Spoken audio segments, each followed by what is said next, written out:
సినీ నటుడు పోసాని కృష్ణమురళి విడుదలపై ఉత్కంఠ కొనసాగుతుంది. ఆయనపై అదోని 3వ పట్టణ పోలీస్ స్టేషన్లో నమోదైన కేసు విచారణ సందర్భంగా నిన్న పోసానికి కర్నూలు కోర్టు బెయిల్ మంజూరు చేసింది.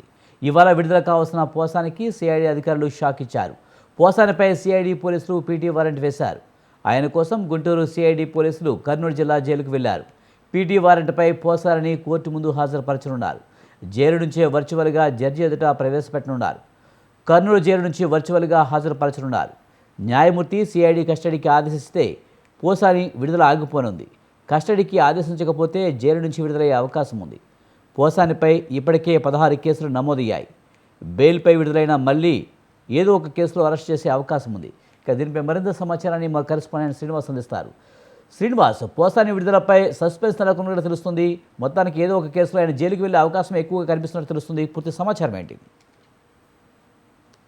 నటుడు పోసాని కృష్ణమురళిని కొద్దిసేపు క్రితం గుంటూరు సిఐడి పోలీసులు కర్నూలు జైలు నుంచి గుంటూరుకు తీసుకెళ్లారు. గతంలో కూటమి ప్రభుత్వంతో పాటు తెలుగుదేశం జనసేన నేతలు చంద్రబాబు నాయుడు, పవన్ కళ్యాణ్ పై అనుచిత వ్యాఖ్యలు చేశారన్న ఫిర్యాదుపై గుంటూరు సిఐడి పోలీసులకు ఫిర్యాదు చేయడం జరిగింది.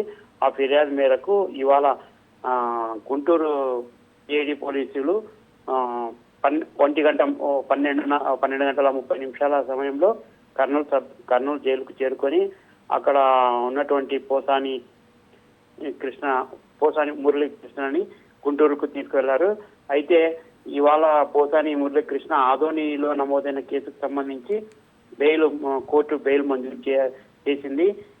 ఇవాళ బెయిల్పై బయటికి రావాల్సిన పోసాని మురళీ కృష్ణపై రాష్ట్ర వ్యాప్తంగా కేసులు నమోదవుతుండడంతో ఆయనని వెంటాడుతున్నాయని చెప్పవచ్చు. ఇప్పటికే ఆయనపై 16 కేసులు నమోదయ్యాయి. తాజాగా గుంటూరు పోలీసులు ఆయనని కొద్దిసేపు క్రితం కర్నూలు జైలు నుంచి గుంటూరుకు తీసుకువెళ్లారు.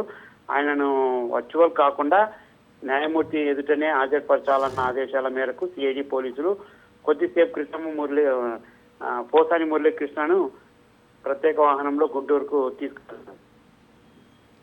Right, thank you Srinivas.